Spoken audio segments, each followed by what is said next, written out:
सब जगह पे बोलते हैं, दुकान को ताला लगने की बात आई।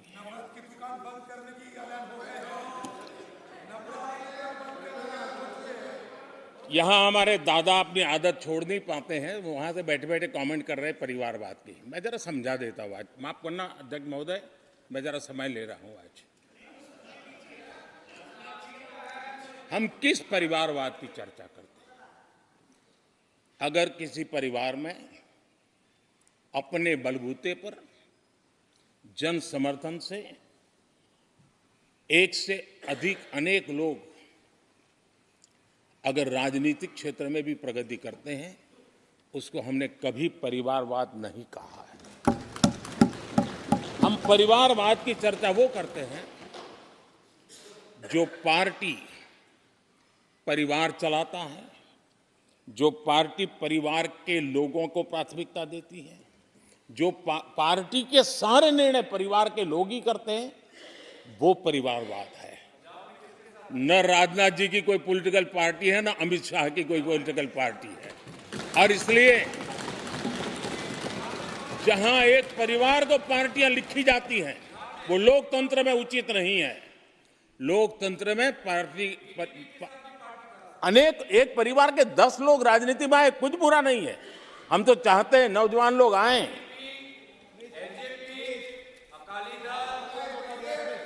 हम भी चाहते हैं ये इसकी चर्चा करिए। हमारे साथ, आपके साथ मेरा विषय नहीं है। देश के लोकतंत्र के लिए परिवारवादी राजनीति, पारिवारिक पार्टियों की राजनीति, ये हम सबकी चिंता का विषय होना चाहिए। और इसलिए मैं किसी परिवार के 2 लोग अगर प्रगति करते हैं, उसको तो मैं स्वागत करूंगा। 10 लोग प्रगति करें, मैं स्वागत करूंगा। देश में जितनी नई पीढ़ी अच्छे लोग आए, स्वागत योग्य है। सवाल यह है कि परिवार ही पार्टियां चलाती है। पक्का है कि ये अध्यक्ष नहीं होगा तो उसका बेटा होगा, ये नहीं होगा तो उसका बेटा होगा। ये लोकतंत्र का खतरा है। और इसलिए अच्छा हुआ दादा, थैंक यू। ये विषय कभी बोलता नहीं था, आज बोल दिया मैंने। आदरणीय अध्यक्ष जी, एक ही प्रोडक्ट को बार बार लॉन्च करने का भरपूर प्रयास हो रहा है।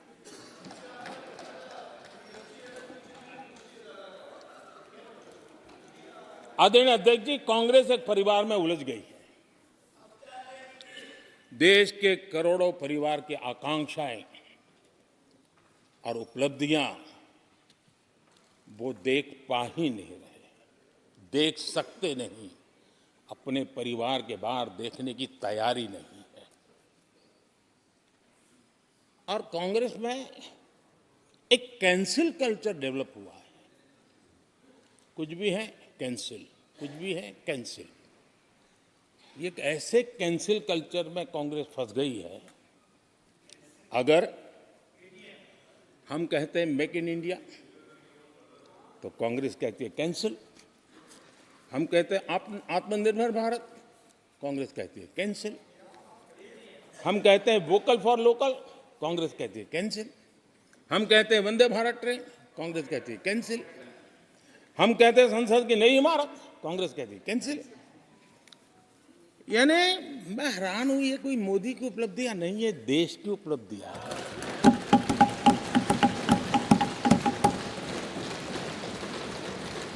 इतनी नफरत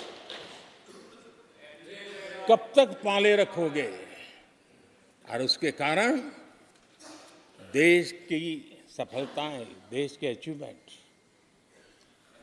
उसको भी कैंसिल करके आप बैठ गए हो।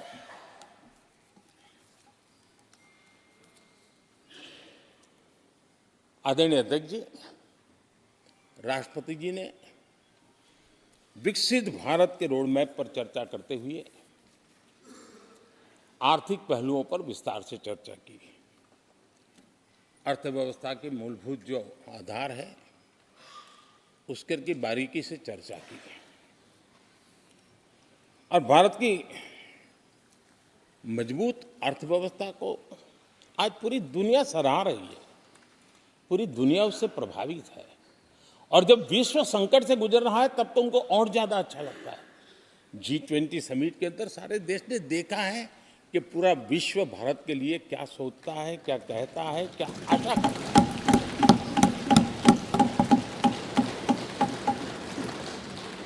और इन सारे 10 साल के कार्यकाल के अनुभव के आधार पर आज की मजबूत अर्थव्यवस्था को देखते हुए जिस तेज गति से भारत विकास कर रहा है, उसकी बारीकियों को जानते हुए मैं विश्वास से कहता हूं, और इसीलिए मैंने कहा है कि हमारे तीसरे टर्म में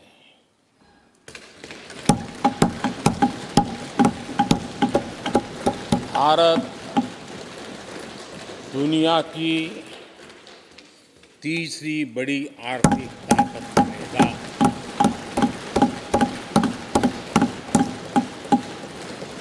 और ये मोदी की गारंटी है।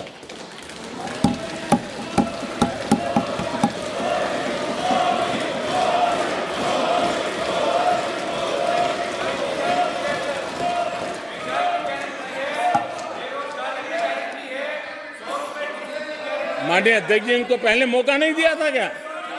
सबको मौका दिया है ना? हाँ,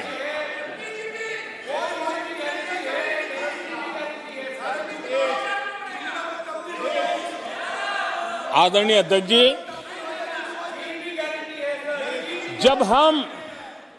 जब हम दुनिया की तीसरी बड़ी आर्थिक शक्ति बनकर के उभरेंगे कहते हैं, तो हमारे विपक्ष में बैठे कुछ साथी कैसा कुतर्क देते हैं। वो कहते हैं इसमें क्या है, ये तो अपने आप हो जाएगा। क्या कमाल है आप लोगों की। मोदी का क्या है, ये तो अपने आप हो जाएगी। मैं जरा सरकार की भूमिका क्या होती है इस सदन के माध्यम से देश को और विशेष करके देश के युवा मन को बताना चाहता हूं, देश की युवा शक्तियों को बताना चाहता हूं कि होता कैसे है और सरकार की भूमिका क्या होती है। आदरणीय अध्यक्ष जी, 10 साल पहले 2014 में फरवरी महीने में जो इंटरिम बजट आया था, उस समय कौन लोग बैठे थे आपको तो मालूम ही है, देश को ही मालूम है। जो 10 साल पहले इंटरिम बजट आया था,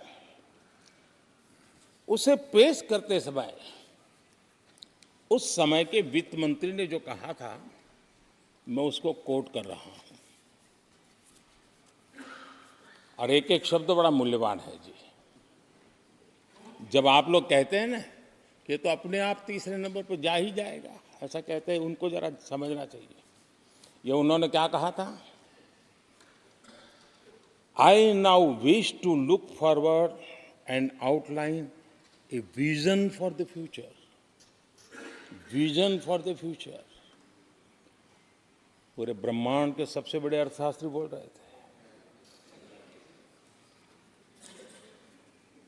I now wish to look forward and outline a vision for the future.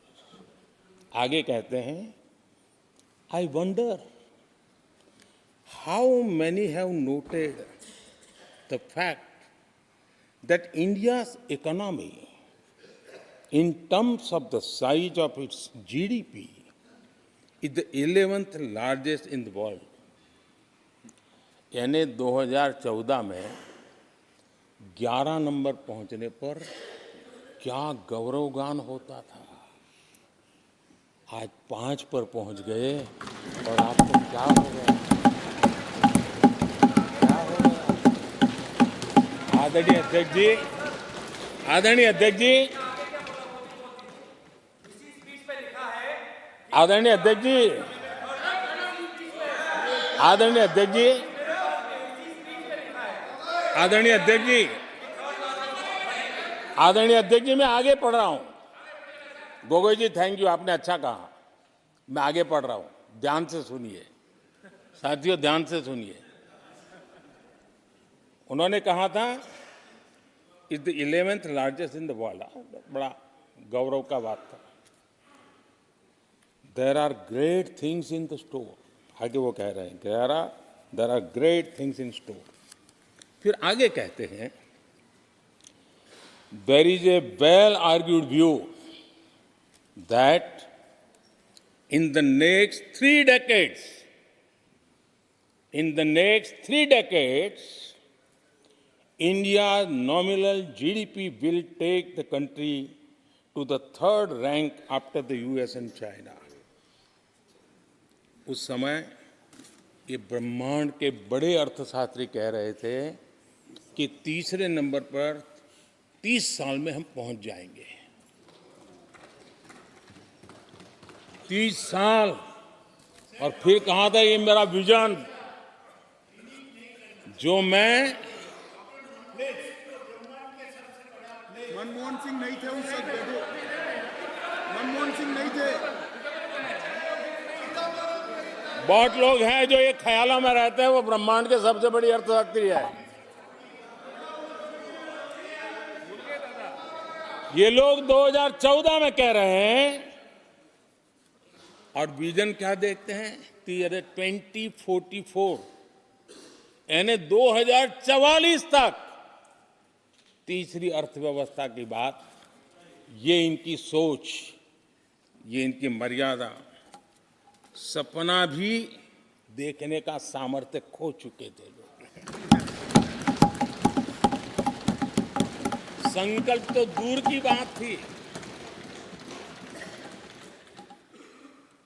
30 साल का इंतजार करने के लिए मेरे देश की युवा पीढ़ी को कह कर गए थे। लेकिन हम आज आपके सामने विश्वास से खड़े हैं, इस पवित्र सदन में खड़े हैं और मैं आपको विश्वास दिलाता हूं कि 30 साल हम नहीं लगने देंगे। ये मोदी की गारंटी है। मेरे तीसरे कार्यकाल में देश दुनिया की तीसरी आर्थिक शक्ति बन जाए।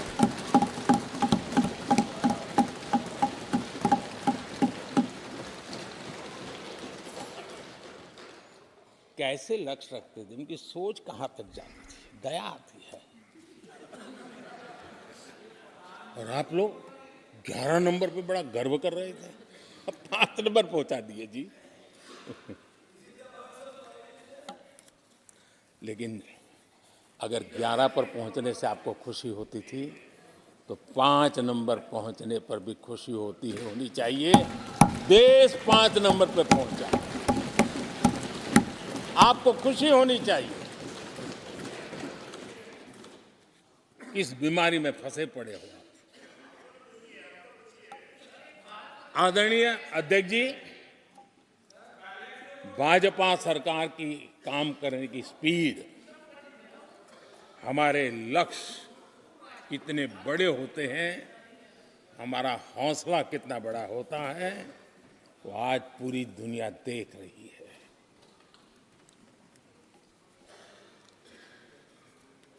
और आदरणीय अध्यक्ष जी, एक कहावत है हमारे उत्तर प्रदेश में, खास एक कहावत कही जाती है, 9 दिन चले 2.5 कोस।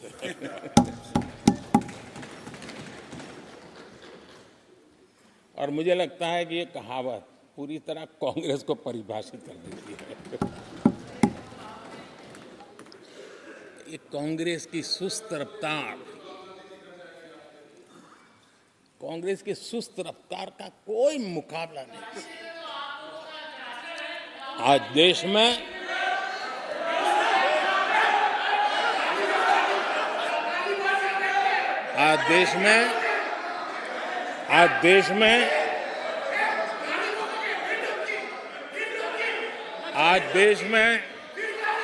जिस रफ्तार से काम हो रहा है, कांग्रेस सरकार इस रफ्तार की कल्पना भी नहीं कर सकती। आदरणीय अध्यक्ष जी, शहरी गरीबों के लिए हमने 400 हमने गरीबों के लिए, आदरणीय अध्यक्ष जी, हमने गरीबों के लिए 4 करोड़ घर बनाए।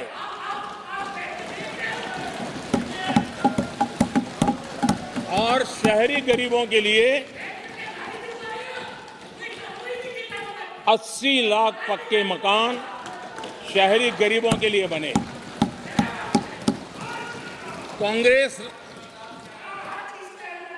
अगर कांग्रेस की रफ्तार से घर बने होते तो क्या हुआ होता, मैं इसका हिसाब लगाता हूं।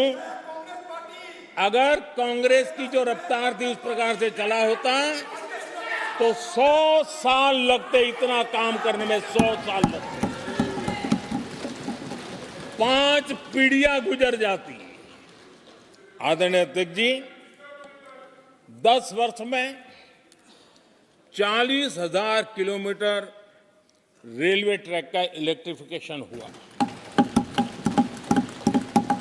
अगर कांग्रेस की रफ्तार से देश चलता, इस काम को करने में 80 साल लग जाते।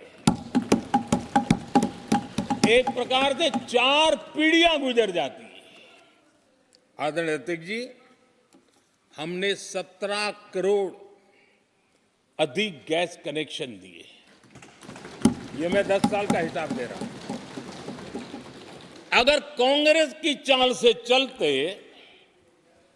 तो ये कनेक्शन देने में और 60 साल लग जाते। 3 पीढ़ियां धुएं में खाना पकाते पकाते गुजर जाती। आदरणीय अध्यक्ष जी, हमारी सरकार ने सैनिटेशन कवरेज 40% से 100% तक पहुंची है। अगर कांग्रेस की रफ्तार होती तो ये काम होते होते 60-70 साल और लगते और कम से कम 3 पीढ़ियां गुजर जाती, लेकिन गारंटी नहीं होता कि नहीं होता। आदरणीय अध्यक्ष जी, कांग्रेस की जो मानसिकता है, जिसका देश को बहुत नुकसान हुआ है, कांग्रेस ने देश के सामर्थ्य पर कभी भी विश्वास नहीं किया। वे अपने आप को शासक मानते रहे और जनता जनार्दन को हमेशा कमतर आंकते गए, छोटा आंकते गए। आदरणीय अध्यक्ष जी, देश के नागरिकों के लिए कैसा सोचते थे, मैं जानता हूं, मैं नाम बोलते ही उनको जरा चुभन होगी, लेकिन 15 अगस्त लाल किले से प्रधानमंत्री नेहरू ने जो कहा था वो मैं जरा पढ़ता हूं। लाल किले से भारत के प्रथम प्रधानमंत्री ने जो कहा था वो पढ़ रहा हूं, नेहरू जी ने। उन्होंने कहा था, हिंदुस्तान में काफी मेहनत करने की आदत आम तौर से नहीं है। हम इतना काम नहीं करते जितना कि यूरोप वाले या जापान वाले या चीन वाले या रूस वाले या अमेरिका वाले करते हैं। ये नेहरू जी लाल किले से बोल रहे हैं। यह न समझिए, यह न समझिए कि वह, यह न समझिए कि वह कौमें, ये न समझिए कि वह कौमें कोई जादू से खुशहाल हो गई। वो मेहनत से हुई है और अक्ल से हुई है। ये उनको सर्टिफिकेट दे रहे हैं, भारत के लोगों को नीचा दिखा रहे हैं। यानी यानी नेहरू जी की भारतीयों के प्रति सोच थी कि भारतीय आलसी है। नेहरू जी की भारतीयों के लिए सोच थी कि भारतीय कम अक्ल के लोग होते हैं। और आदरणीय अध्यक्ष जी, इंदिरा जी की सोच भी उससे ज्यादा अलग नहीं थी। इंदिरा जी ने जो लाल किले से 15 अगस्त को कहा था, लाल किले से 15 अगस्त को इंदिरा जी ने कहा था, दुर्भाग्यवश हमारी आदत ये है कि जब कोई शुभ काम पूरा होने को होता है तो हम आत्मतुष्टि की भावना से ग्रस्त हो जाते हैं, और जब कोई कठिनाई आ जाती है तो हम ना उम्मीद हो जाते हैं। कभी कभी तो ऐसा लगने लगता है कि पूरे राष्ट्र ने ही पराजय भावना को अपना लिया है। आज कांग्रेस के लोगों को देख करके लगता है कि इंदिरा जी भले देश के लोगों का आकलन सही न कर पाए, लेकिन कांग्रेस का एकदम सटीक आकलन उन्होंने किया।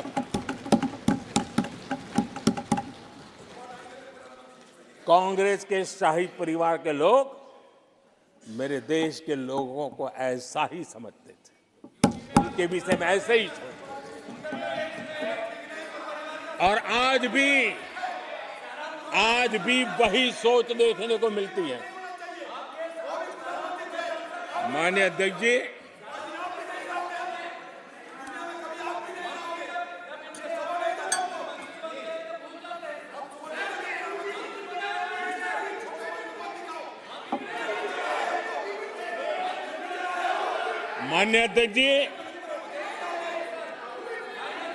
कांग्रेस का विश्वास हमेशा सिर्फ एक परिवार पर रहा है। एक परिवार के आगे वो न कुछ सोच सकते हैं, न कुछ देख सकते हैं। कुछ दिन पहले भानुमति का कुनबा जोड़ा,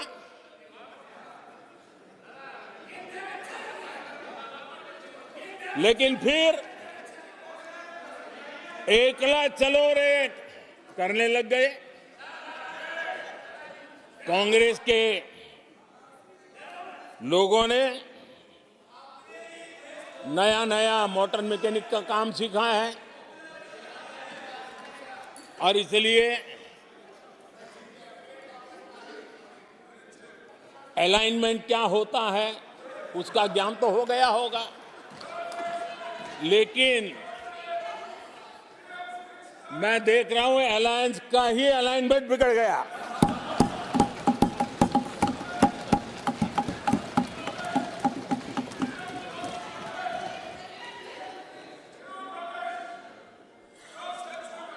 इनको अपने इस कुनबे में अगर एक दूसरे पर विश्वास नहीं है तो ये लोग देश पर विश्वास कैसे करेंगे। आदरणीय अध्यक्ष जी, हमें देश के सामर्थ्य पर भरोसा है, हमें लोगों की शक्ति पर भरोसा है। आदरणीय अध्यक्ष जी, देश की जनता ने हमें जब पहली बार सेवा करने का अवसर दिया तो हमने पहले कार्यकाल में यूपीए के समय के जो गड्ढे थे वो गड्ढे भरने में हमारा काफी समय और शक्ति लगी। हम पहले कार्यकाल में वो गड्ढे भरते रहे। हमने दूसरे कार्यकाल में नए भारत की नींव रखी और तीसरे कार्यकाल में हम विकसित भारत को निर्माण को नई गति देंगे। आदरणीय अध्यक्ष जी, पहले कार्यकाल में हमने स्वच्छ भारत, उज्ज्वला,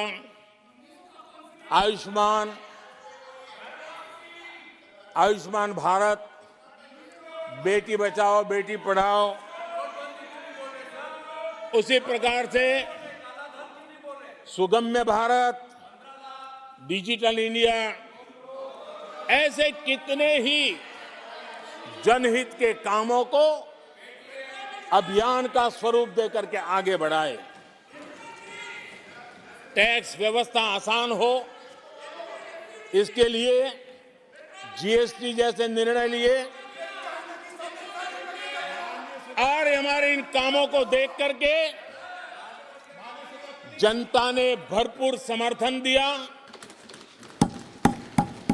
जनता ने बहुत आशीर्वाद दिए, पहले से भी ज्यादा आशीर्वाद दिए और हमारा दूसरा कार्यकाल प्रारंभ हुआ। दूसरा कार्यकाल संकल्पों और वचनों की पूर्ति का कार्यकाल रहा।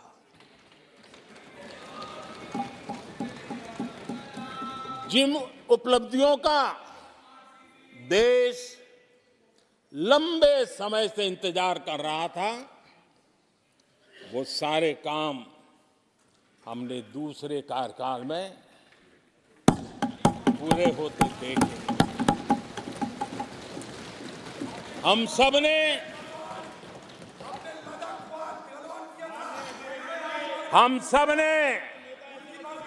370 खत्म होते हुए देखा।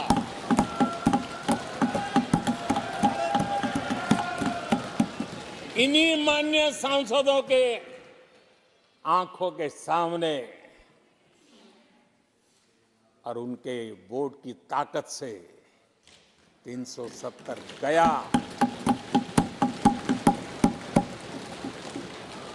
नारी शक्ति वंदन अधिनियम ये दूसरे कार्यकाल में कानून बना।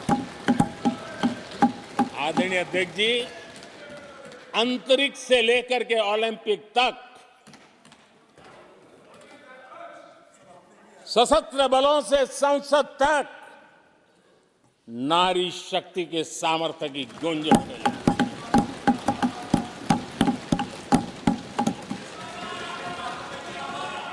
ये नारी शक्ति के सशक्तिकरण को आज देश ने देखा है।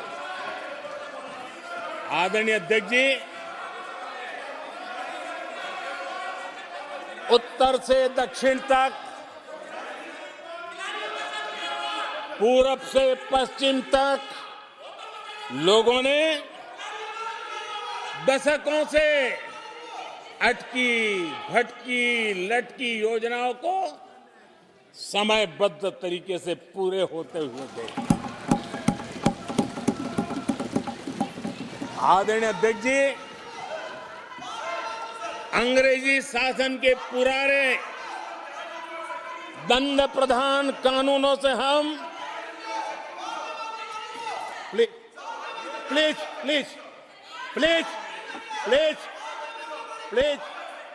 माननीय सदस्यगण, सदन के नेता बोल रहे हैं, आपको प्लीज आप समझाइए। सदन के नेता बोल रहे हैं, आपको मैंने सबको पर्याप्त समय पर्याप्त अवसर दिया था। यह तरीका गलत है, यह हमें मर्यादा बना के रखना पड़ेगा। प्लीज बैठे बैठे कोई टिप्पणी नहीं करेगा। Please please please please no, गलत तरीका, गलत तरीका। माननीय प्रधानमंत्री जी,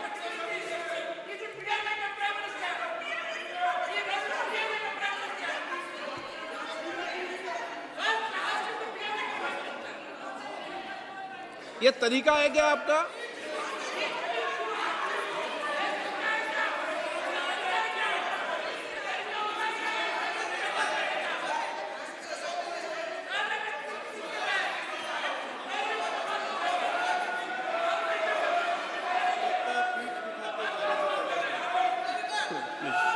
प्लीज।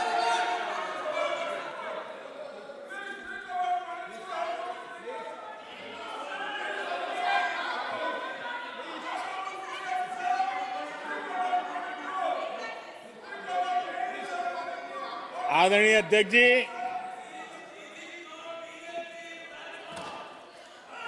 अंग्रेजी शासन के पुराने कानून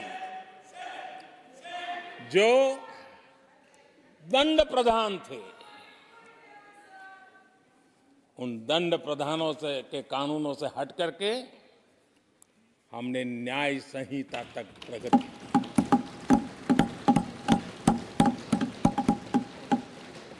हमारी सरकार ने सैकड़ों ऐसे कानूनों को समाप्त किया जो अप्रासंगिक हो गए थे। सरकार ने 40,000 से ज्यादा कंप्लायंसेस खत्म कर दिए। आदरणीय अध्यक्ष जी, भारत ने अमृत भारत और नमो भारत ट्रेनों से भविष्य की उन्नति के सपने देखे।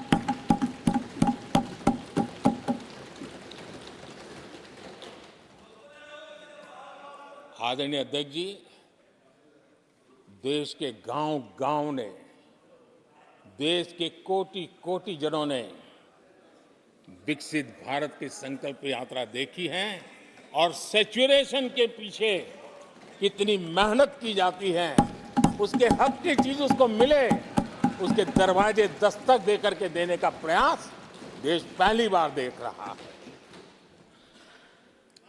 आदरणीय अध्यक्ष जी, भगवान राम,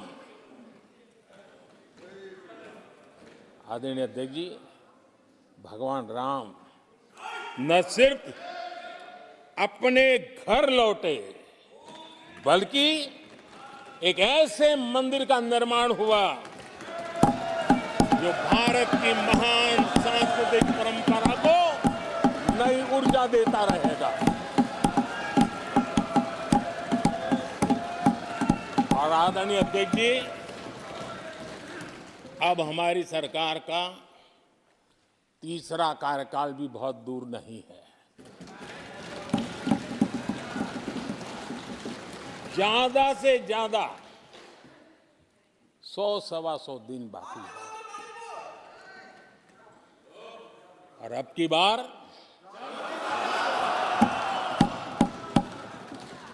पूरा देश कह रहा है, अब की बार खड़गे जी भी कह रहे हैं। लेकिन अध्यक्ष जी, मैं आमतौर पर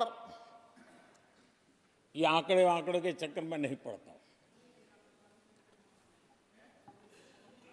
लेकिन मैं देख रहा हूं देश का मिजाज एनडीए को तो 400 पार करवा ही के रहेगा, लेकिन भारतीय जनता पार्टी को 370 सीट अवश्य देगा।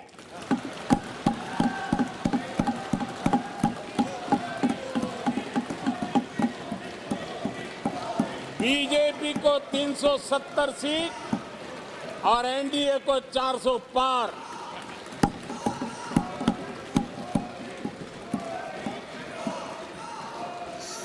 सभा की कार्रवाई इस विषय की समाप्ति तक बढ़ा दी जाए। आदरणीय अध्यक्ष जी,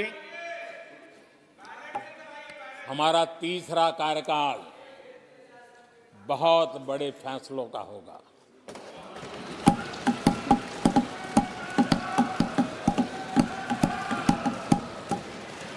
मैंने लाल किले से कहा था और राम मंदिर प्राण प्रतिष्ठा के समय भी मैंने उसको दोहराया था। मैंने कहा था, देश को अगले 1000 वर्षों तक समृद्ध और सिद्धि के शिखर पर देखना चाहिए। तीसरा कार्यकाल अगले 1000 वर्षों के लिए एक मजबूत नींव रखने का कार्यकाल होगा।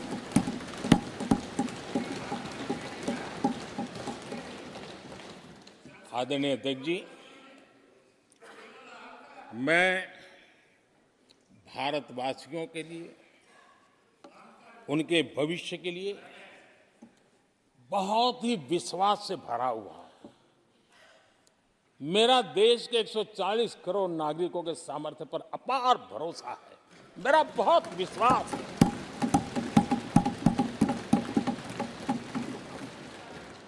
दस वर्षों में 25 करोड़ लोग गरीबी से बाहर आए, ये सामर्थ्य दिखाता है। आदरणीय अध्यक्ष जी, मैंने हमेशा कहा है कि गरीब को अगर साधन मिले, गरीब को अगर संसाधन मिले, गरीब को अगर स्वाभिमान मिले, तो हमारा गरीब गरीबी को परास्त करने का सामर्थ्य रखता है। और हमने वो रास्ता चुना और मेरे गरीब भाइयों ने गरीबी को परास्त करके दिखाया है। और इसी सोच के साथ हमने गरीब को साधन दिए, संसाधन दिए, सम्मान दिया, स्वाभिमान दिया। 50 करोड़ गरीबों के पास आज बैंक खाता है। कभी वो बैंक से गुजर नहीं पाता। 4 करोड़ गरीबों के पास पक्का घर है। घर उसके स्वाभिमान को एक नया सामर्थ्य देता है।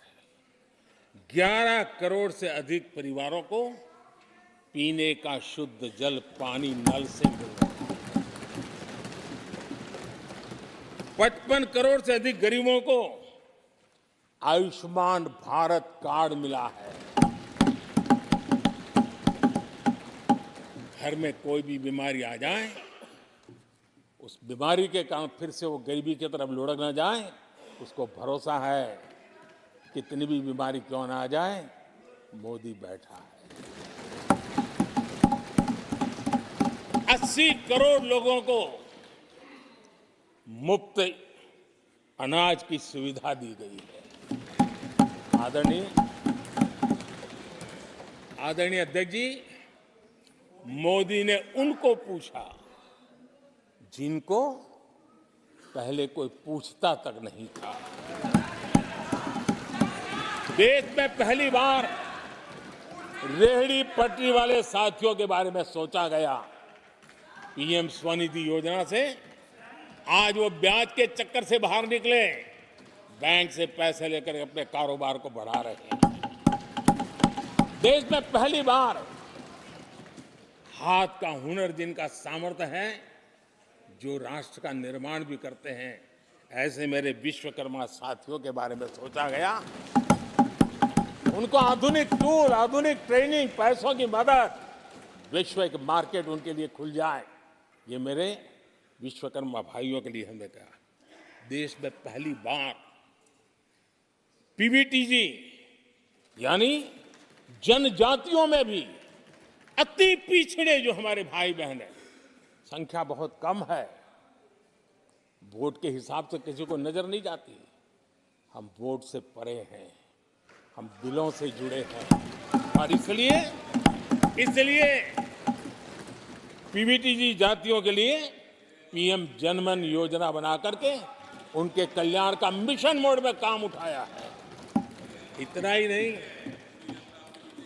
सरहद के जो गांव थे, जिनको आखिरी गांव करके छोड़ दिया गया था, हमने वो आखिरी गांव को पहला गांव बना करके विकास की पूरी दिशा बदल दी है। आदरणीय अध्यक्ष जी, मैं जब बार बार मिलेट्स की वकालत करता हूं, मिलेट्स की दुनिया के अंदर जाकर के चर्चा करता हूं, G20 के देशों को लोगों के सामने गर्व के साथ मिलेट्स परोसता हूं, तो उसके पीछे मेरे दिल में 3 करोड़ से ज्यादा मेरे छोटे किसान हैं जो मिलेट्स की खेती करते हैं। इनका कल्याण, इससे हम जुड़े हुए हैं। आदरणीय अध्यक्ष जी, जब मैं वोकल फॉर लोकल की बात करता हूं, जब मैं मेक इन इंडिया की बात करता हूं तब मैं करोड़ों गृह उद्योग, लघु उद्योग, कुटीर उद्योग उससे जुड़े हुए मेरे लाखों परिवारों के साथ उनके कल्याण के लिए सोचता हूं। आदरणीय अध्यक्ष जी, खादी कांग्रेस पार्टी ने उसको भुला दिया, सरकारों ने भुला दिया। आज मैं खादी के ताकत देने में सफलतापूर्वक आगे बढ़ा हूं, क्योंकि खादी के साथ